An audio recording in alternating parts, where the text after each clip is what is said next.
Welcome everyone, let's cover last 24 hours US updates. Our goal is to provide you news updates shortly and quickly. Let's start. Mass shooting at Brown University in Providence, Rhode Island leaves multiple people dead and several wounded Saturday. 2 U.S. Army soldiers and a U.S. interpreter killed in Syria attack Saturday with 3 others wounded.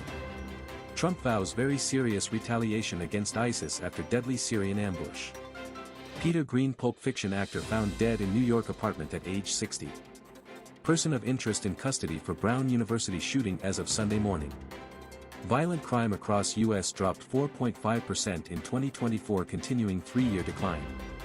Homicides nationwide fell 16% in 2024, marking third straight year of decline. Property crime dropped 8.6% nationwide, driven by 21.4% decrease in motor vehicle thefts.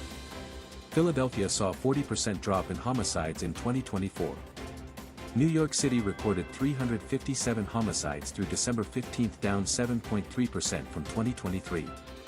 Chicago homicides fell 7% as of December 15, down from 603 murders at this time last year. Student learning persistently failing to reach levels seen in 2019, nearly 5 years after COVID emergence.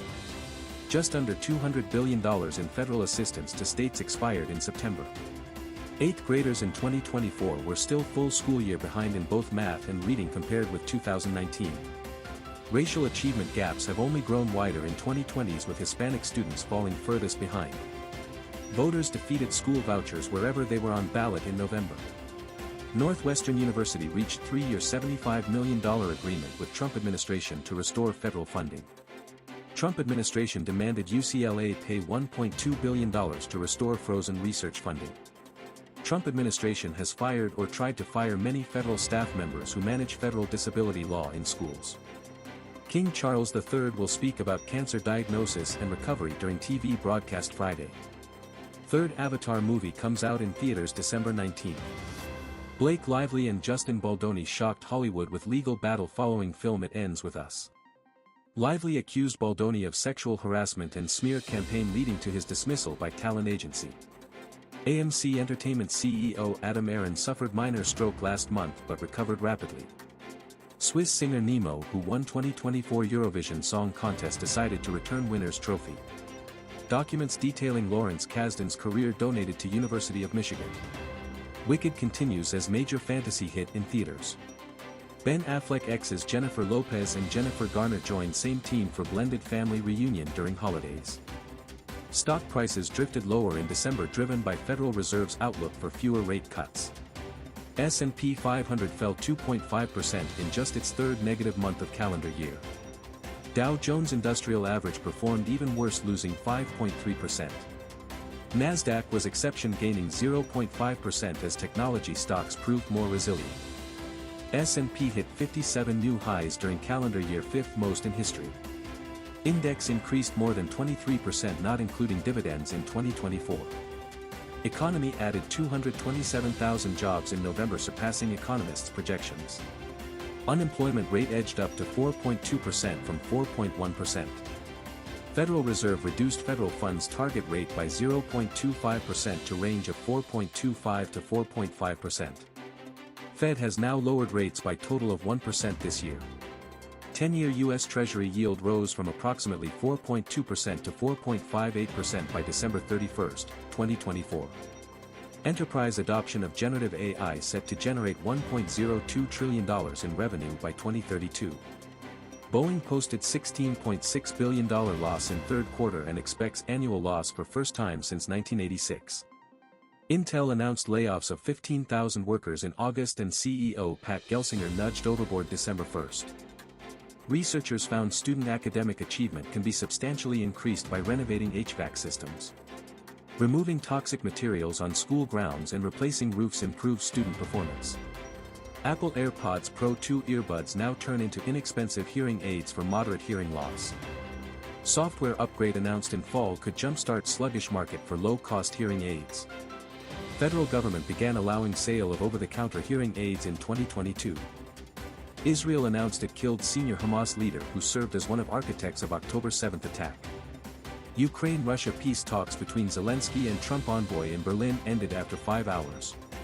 MI6 chief to issue stark warning to Vladimir Putin vowing sustained pressure on Russia.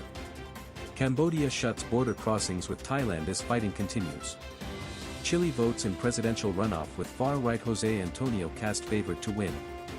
Maria Corina Machado Venezuelan opposition leader spirited out of country in secretive land, sea and air operation. Luigi Mangione, 26-year-old accused of killing United Healthcare CEO Brian Thompson, appeared in court this week. Prosecutors revealed Mangione's fingerprints matched those found on items near crime scene. Body camera footage shows Mangione's arrest at McDonald's in Altoona, Pennsylvania. Mangione gave police fake ID with name Mark Rosario when arrested. Police found handgun-matching ballistic evidence from Manhattan crime scene in his backpack. Notebook with handwritten entries, prosecutors calling manifesto found in backpack. Shell casings at crime scene had words delay, deny and depose written on them. Mangione faces 11 state charges in New York, including murder as an act of terrorism. Mangione also facing 4 federal charges, including murder through use of firearm which could carry death penalty. Defense attorney trying to suppress key evidence, arguing illegal search without warrant. FBI Director Christopher Wray announces resignation effective end of Biden administration in January. Trump celebrates Wray resignation, calling it great day for America. Kash Patel, Trump's nominee to replace Wray, says he'll be ready to go on day 1. President Biden announces largest single-day act of clemency in modern U.S. history. Biden commuting sentences of approximately 1,500 individuals and pardoning 39 people convicted of non-violent crimes. Democratic lawmakers unveiled 19 intimate photos of Jeffrey Epstein with Donald Trump and Bill Clinton.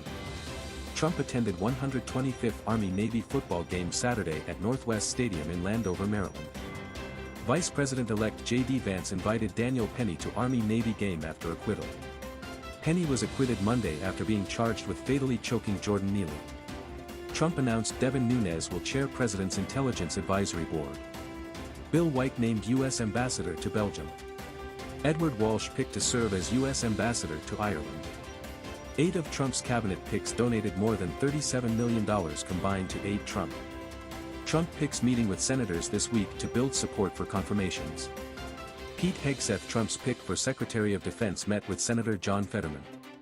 Trump reportedly considering naming Robert F. Kennedy Jr.'s daughter-in-law as Deputy CIA Director. Belarus freed 123 prisoners as U.S. lifts sanctions. Venezuelan oil tanker seized by U.S. was part of effort to finance Cuba. Army-Navy football game held Saturday, December 14th at Northwest Stadium in Landover, Maryland. Trump, Vance, Pete Hegseth and Tulsi Gabbard attended Army-Navy game. NBA Cup East and West semifinals held December 14th at T-Mobile Arena in Las Vegas. NBA Cup final scheduled December 17th at T-Mobile Arena. UFC Fight Night Covington vs. Buckley held December 14th at Amalie Arena in Tampa. New England Patriots vs. Arizona Cardinals game played December 15th. Steph Curry drained full court shot from Warriors tunnel. Dick Van Dyke celebrated 100th birthday Saturday. PGA Tour Q School presented by Korn Ferry held December 12 through 15. Mysterious drone sightings continue across New Jersey for weeks, prompting security concerns.